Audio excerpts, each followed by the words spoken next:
Hello बच्चों, welcome back to my channel. कैसे सब लोग।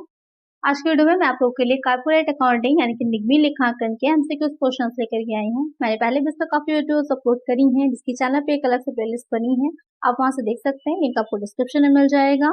आज की वीडियो में ऐसे ही कुछ इंपॉर्टेंट क्वेश्चन रहेंगे।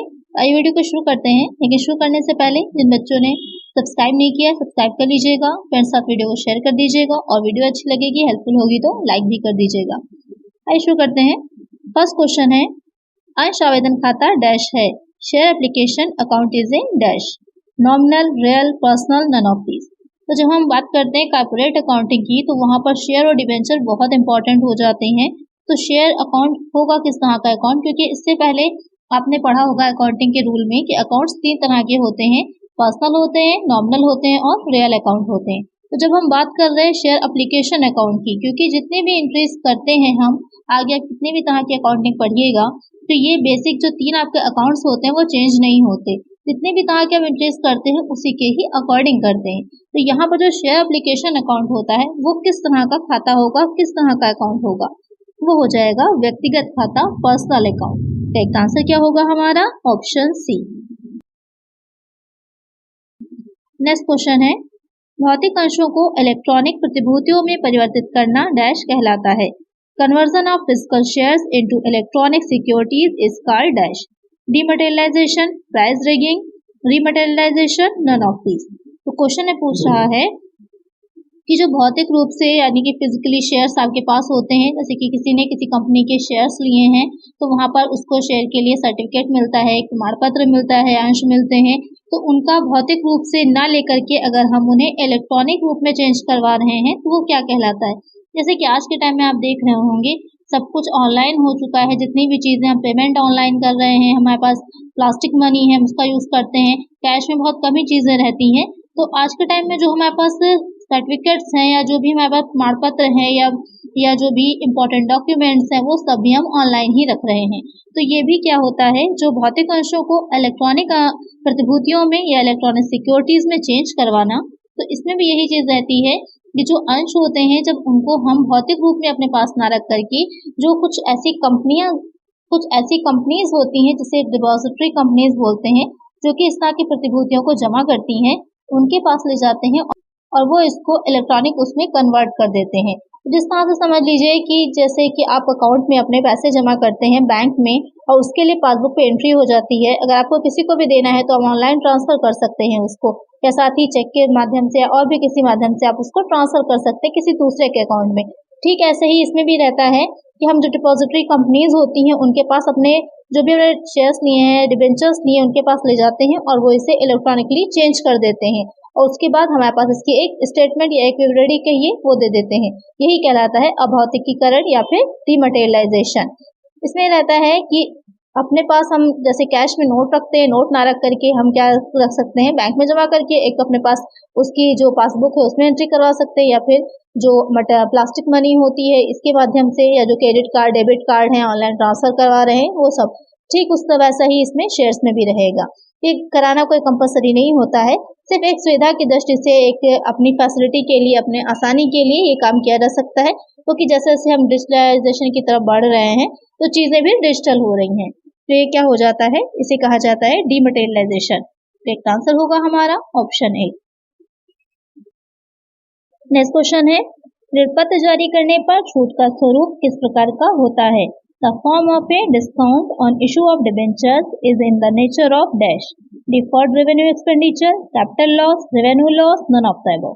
यानी कि क्वेश्चन में कह रहा है कि जब डिबेंचर्स होते हैं, जो उनको जारी किया जाता है, इशू किया जाता है, तो अगर डिस्काउंट पे किया जा रहा है तो वो किस स्वरूप का होता है, या अगर डिस्काउंट पे कर रहे हैं तो एक हानि हो रही है तो वो किस तरह की होती है, अस्थगित राजस्व व्यय हो जाएगा, या फिर पूंजीगत हानि होती है, राजस्व हानि होती है, या फिर उसमें से कोई नहीं।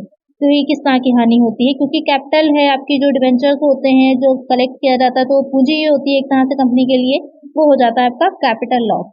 एक आंसर हो जाएगा ऑप्शन बी। नेक्स्ट क्वेश्चन है, ऋण पत्र जारी करने पर हानि को माना जाता है, loss on issue of debentures is treated as miscellaneous expenditure, intangible asset, current liability. आपको ये तो पता चल गया कि हानि है, कैपिटल लॉस है, लेकिन उसे हम कहाँ पर दिखाते हैं? जो बैलेंस शीट हम बना रहे होते हैं उसमें उसे हम कहाँ पर दिखाते हैं, या फिर जो आपकी कहाँ पर प्रॉफिट एंड लॉस में कहाँ पर दिखाया जाता है? वो दिखाया जाता है आपकी बैलेंस शीट में। जो आर्थिक चिट्ठा बनाते हैं उसमें कहाँ पर दिखाया जाएगा? जो कि बैलेंस शीट के दो साइड होते हैं, एक एसेट दूसरा लायबिलिटी। जो एसेट साइड होता है उसमें आप फिक्स एसेट पढ़ती हैं, आपकी इंटैंगिबल है या करंट एसेट्स पढ़ती हैं, उसके बाद आपके पढ़ते मिसलेनियस एक्सपेंडिचर्स डाले जाते हैं, उसी में ही इसको दिखाया जाता है। तो यहाँ पर एक आंसर क्या हो जाएगा? Option A, miscellaneous expenditure. Next question है, स्वाधिकार अंशधारी कंपनी के डैश होते हैं। Preference share holders are dash of the company, creditors, owners, customers, borrowers. Question में जो कह रहा है कि जो स्वाधिकार अंशधारी हैं वो कंपनी के क्या होते हैं? तो स्वाधिकार अंशधारी कंपनी के ओनर्स होते हैं। एक आंसर हो जाएगा ऑप्शन बी। जो डिबेंचर होल्डर्स होते हैं वो कंपनी के क्रेडिटर्स होते हैं, लेनदार होते हैं, और ये जो होंगे अंशधारी वो कंपनी के ओनर्स होते हैं। एक आंसर होगा ऑप्शन बी। नेक्स्ट क्वेश्चन है, एएसओपी का अर्थ है, ESOP stands for employees share option plan, employees stock option process, employees stock option plan, employees shares owner plan. तो ईएसओपी क्या है आपको बताना है, इसकी फुल फॉर्म क्या होती है। तो जो ईएसओपी होगा इसकी फुल फॉर्म हो जाती है एम्प्लॉयज स्टॉक ऑप्शन प्लान। तो होता क्या है, इस कर्मचारी स्कंद विकल्प योजना से कहा जाएगा। इसमें क्या रहता है कि जो कंपनी होती है, जो उसके कर्मचारी होते हैं, एम्प्लॉयज होते हैं, उनको एक ऑप्शन देती है कि वो चाहे तो अपनी कंपनी जो है, जिस कंपनी में वो काम कर रहे हैं, उसके अंशों को, उसके शेयर्स को परचेज कर सकते हैं। भविष्य में जो भी पूर्व निर्धारित मूल्य होंगे उन पर अंश खरीदने का एक विकल्प देती है। ये पूर्णतः वॉलंटरी है, उनकी इच्छा पर है, वो चाहें तो खरीद सकते हैं, ना चाहें तो ना खरीदें। तो यहाँ पर करेक्ट आंसर क्या होगा हमारा? हो जाएगा ऑप्शन सी। नेक्स्ट क्वेश्चन है, अधिकार अंश वे अंश हैं जो जारी किए जाते हैं। Right shares are those shares which are issued to directors, promoters, existing share holders, none of this. यानी कि जो अधिकार अंश होते हैं वो किस व्यक्तियों को जारी किए जाते हैं या किस तरह से जारी किए जाते हैं? जो संचालक या निर्देशक होते हैं, या फिर जो प्रवर्तक होते हैं, या जो पहले से ही मौजूदा अंशधारक होते हैं उनको, या फिर इनमें से किसी को नहीं। तो जो अधिकार अंश है, तो पहले नाम से क्लियर हो रहा है, राइट शेयर्स, यानी कि किसी का इस पर पहले से तो अधिकार होगा, तभी इनका नाम अधिकार अंश पड़ा। किसका अधिकार होता है पहले से? वो हो जाते हैं जो पहले से ही एग्जिस्टिंग शेयर होल्डर्स होते हैं, जो उस कंपनी में ऑलरेडी शेयर होल्डर्स हैं। जब भी अधिकार अंश को जारी किया जाएगा तो पहले उनको दिए जाते हैं। अगर वो नहीं लेते हैं या लेने से मना कर देते हैं तब हम दूसरे व्यक्तियों को जारी कर सकते हैं, लेकिन पहले उनका अधिकार जो होता है पहले से ही जो एग्जिस्टिंग शेयर होल्डर्स होते हैं उनका होता है। तो एक आंसर क्या होगा हमारा? Option C.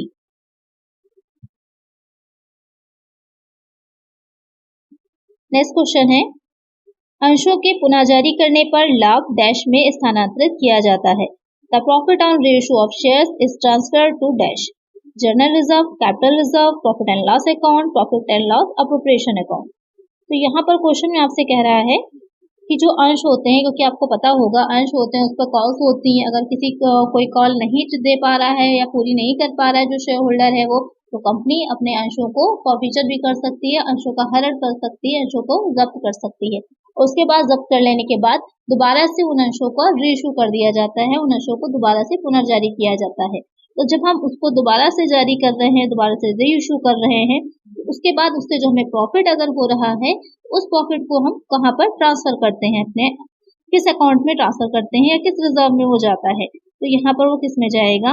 वो जाता है कैपिटल रिजर्व में, क्योंकि जो शेयर्स होते हैं वो लॉन्ग टर्म से रिलेटेड होते हैं, कैपिटल में जाते हैं, इस वजह से उसको हम कैपिटल रिजर्व में ही ट्रांसफर भी करते हैं। तो करेक्ट आंसर क्या होगा हमारा? Option B. नेक्स्ट क्वेश्चन है, जब अंशों को जब्त कर लिया जाता है तो अंश पूंजी खाते में डैश भुगतान किया जाता है। When shares are forfeited, share capital account is debited by dash paid up, amount of shares, called up amount of shares, face value of shares, uncalled capital।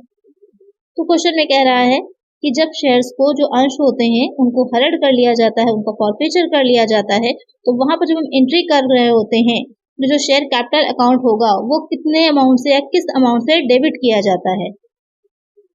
अंशों की जो राशि होगी उससे, अंशों पर मांगी गई राशि से, अंशों का जो अंकित मूल्य होगा उससे, या फिर ना मांगी गई पूंजी से। तो यहाँ पर आपको एंट्रीज याद होनी जरूरी होती हैं। अगर एंट्रीज आपको अच्छे से याद हैं सारी, तो आप आसानी से जान पाएंगे कि कहाँ पर हम किसको या किस अमाउंट को ट्रांसफर करते हैं। क्योंकि जब भी जर्नल बना रहे होते हैं, वहां पर जो जर्नल्स के बेसिक रूल होते हैं ना, वो ज्यादा इंपॉर्टेंट होते हैं। टोटल तो दोनों साइड का इक्वल आ जाता है, लेकिन गड़बड़ कहाँ पर हो जाती है कि कितना अमाउंट आपने ट्रांसफर किया है, उस पर डिपेंड करता है। यहाँ पर जो क्वेश्चन में कह रहा है कि किस अमाउंट से करते हैं, वो हो जाता है जितनी भी राशि अंशों पर मांगी जाती है, उस अमाउंट से ही हम उसको डेबिट करते हैं। Called up amount of shares. तो करेक्ट आंसर हो जाएगा ऑप्शन बी। नेक्स्ट क्वेश्चन है, सूचना प्रदान करने या बौद्धिक संपदा अधिकार उपलब्ध कराने के लिए समता अंश जारी करने को कहा जाता है। Issue of equity share for providing know how or making available intellectual property right is known as. Issue of bonus shares, issue of sweat shares, issue of right shares, issue of convertible shares. तो यहाँ पर जो question में आपसे पूछ रहा है, थोड़ा सा घुमा करके क्वेश्चन दे दिया है। इसमें कह रहा है कि जो बौद्धिक संपदा यानी कि इंटेलेक्चुअल प्रॉपर्टी होती है, उसका राइट किस तरह से लिया जाएगा, या किस तरह से उस पर जो भी नियम होते हैं या जो भी रूल्स रेगुलेशन होते हैं कैसे किए जाएंगे। वो व्यक्ति जो ये काम कर रहा होता है, उसको अगर हम शेयर्स के रूप में भुगतान कर रहे हैं, पेमेंट कर रहे हैं, उसका रेम्युनरेशन शेयर्स के रूप में दे रहे हैं, तो उस तरह के शेयर्स को क्या कहा जाता है?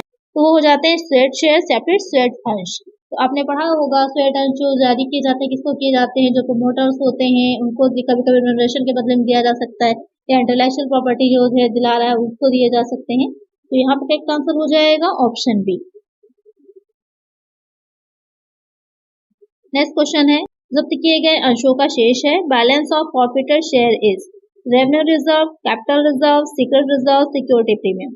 यानी कि जो फॉरफिटेड शेयर्स होते हैं जिनका हरण कर लिया गया है, उनका अगर बैलेंस कुछ बच रहा है तो वो अमाउंट किसमें ट्रांसफर किया जाता है, या उसका जो बैलेंस होता है वो कहाँ पर ट्रांसफर हम करते हैं, तो ट्रांसफर किया जाएगा कैपिटल रिजर्व में, पूंजी संचय में। एक आंसर हो जाएगा ऑप्शन बी। नेक्स्ट क्वेश्चन है, निराकरण के लिए अंशधारकों द्वारा कंपनी को अंशों की स्वैच्छिक वापसी को कहा जाता है। Voluntary return of shares by share holders to the company for cancellation is called. Question में आपसे कह रहा है कि अगर स्वेच्छा से अपने आप वॉलंटरी कोई शेयर होल्डर है या कोई अंशधारक है अपने अंशों को, अपने शेयर्स को कंपनी को वापस कर रहा है कैंसिल करने के लिए, तो वो क्या कहलाता है? एक तो उसका हरण कर लिया जाता है कि जो अगर वो अपने जो भी कॉस्ट थी या जो भी मांगी गई राशि थी वो नहीं चुका पाया, तो अंशों का हरण कर लिया जाता है। लेकिन कभी कभी जो शेयर होल्डर्स होते हैं वो स्वेच्छा से वॉलंटरी अपने जो शेयर्स होते हैं कंपनी को समर्पण कर सकते हैं या वापस कर सकते हैं उनको कैंसलेशन के लिए। वो क्या कहलाता है? Transfer of share, forfeiture of share, surrender of shares, buyback of shares. तो यहाँ पर वो कहलाता है हस्तांतरण में तो हो जाता है जब एक अंशधारी दूसरे व्यक्ति को अपने अंशों को ट्रांसफर कर देता है। अंशों के हरण में कंपनी स्वयं अपने अंशों को जो वापस ले लेती है। पुनः खरीद में रहता है कि कंपनी मार्केट से अपने अंशों को वापस खरीद रही है, तो वो बाईबैक ऑफ शेयर्स हो जाता है। तो ये हो जाएगा अंशों का आत्मसमर्पण, सरेंडर करना अपने शेयर्स को। एक आंसर हो जाएगा ऑप्शन सी। नेक्स्ट क्वेश्चन है, स्टॉक डैश अंशों का एक समेकन है। Stock is a consolidation of dash shares, partly paid shares, fully paid shares, equity shares, sweat shares.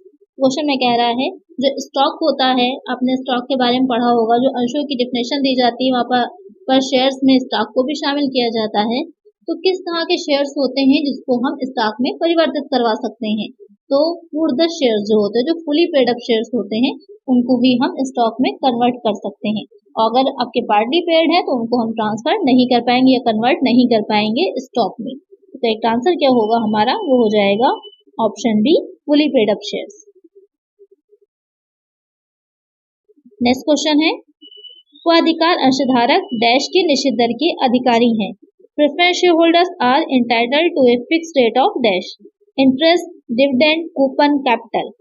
Question में कह रहा है कि जो पदाधिकार अंशधारक होते हैं, एक तो आपके समता अंशधारी होते हैं, इक्विटी शेयर होल्डर्स हो जाते हैं, दूसरे प्रेफरेंस शेयर होल्डर्स होते हैं। तो डिफरेंस इतना होता है कि जब भी लाभांश बांटने की बात आती है, डिविडेंड दिया जा रहा होता है, क्योंकि वो प्रेफरेंस शेयर होल्डर्स होते हैं इसलिए पहले उनको डिविडेंड दिया जाता है और उनकी एक निश्चित दर होती है, एक उनका पहले से ही फिक्स्ड रेट होता है। आपने पढ़ा होगा प्रेफरेंस शेयर के बारे में। तो साथ में एक जो अमाउंट, जिस अमाउंट से उनको मिलना है, जिस परसेंट पे उनको डिविडेंड मिलना है, वो परसेंटेज पहले ही क्वेश्चन में आपके दे रखी होती है साथ में। तो यहाँ पर वो किस चीज को पाने के अधिकारी होते हैं, एक निश्चित दर से अपना लाभांश पाने की। करेक्ट आंसर हो जाएगा ऑप्शन बी। और साथ ही जब भी कंपनी का समापन हो रहा होता है तो भी सारे जितने भी क्रेडिट्स होते हैं सबको चुकाने के बाद जो कंपनी के पास बचता है धनराशि अमाउंट, पहले प्रेफरेंस शेयर होल्डर्स जो होते हैं उनकी पूंजी को लौटाया जाता है, उसके बाद जो इक्विटी शेयर होल्डर्स होते हैं उनकी। यही डिफरेंस हो जाता है परिकार धारकों और समता धारकों में। करेक्ट आंसर है यहाँ पर ऑप्शन बी। नेक्स्ट क्वेश्चन है, अंश के अंकित मूल्य से अधिक प्राप्त राशि को स्थानांतरित किया जाता है। The amount received in excess of face value of shares is transferred to share capital account, share redemption account, share premium account, share call account। Question में कह रहा है कि जितना अंश का एक अंकित मूल्य है, अंश की जो फेस वैल्यू है उससे ज्यादा अगर राशि प्राप्त हुई जा रही है तो उसे हम कहाँ ट्रांसफर करते हैं। अक्सर जो आपने जिसके न्यूमेरिकल जब लगाए होंगे तो कई बार ऐसी सिचुएशन आती है कि जितना राशि उससे ज्यादा अमाउंट रिसीव हो जाता है तो उस अमाउंट को हम कहाँ पर ट्रांसफर करते हैं, अंश पूंजी खाते में, अंश मोचन खाते में, अंश प्रीमियम खाते में, अंश याचना खाते में। तो उसे कहाँ ट्रांसफर किया जाएगा, शेयर प्रीमियम अकाउंट में। अगर 10 रुपए का शेयर आपको 12 रुपए का मिल रहा है, यानी कि आप 10 रुपए का शेयर, कोई कंपनी है किसी शेयर होल्डर को 12 रुपए में दे रही है तो 2 रुपए क्या हो जाते हैं, सिक्योरिटी प्रीमियम के होते हैं। अगर 9 रुपए में देगी तो 1 रुपए क्या हो जाएगा, 10 का शेयर 9 रुपए में दिया, 1 रुपए डिस्काउंट है क्योंकि शेयर होल्डर्स को कम में मिला ना, 10 का शेयर 9 रुपए का मिला, लेकिन 10 का शेयर 12 रुपए का मिला तो वो हो जाएगा सिक्योरिटी प्रीमियम। तो करेक्ट आंसर क्या हो जाएगा हमारा, ऑप्शन सी। तो आज की वीडियो में इतना ही। आई होप आपको वीडियो अच्छी लगी होगी, क्वेश्चंस अच्छे लगे होंगे। अगर वीडियो अच्छी लगी है तो लाइक कर दीजिएगा और चैनल पर नए हैं सब्सक्राइब नहीं किया है सब्सक्राइब कर लीजिए और फ्रेंड्स साथ वीडियो को शेयर कर दीजिएगा। किसी और तरह की वीडियोस चाहिए होंगी तो मुझे कमेंट करिएगा। मिलते हैं नेक्स्ट वीडियो में। Thank you.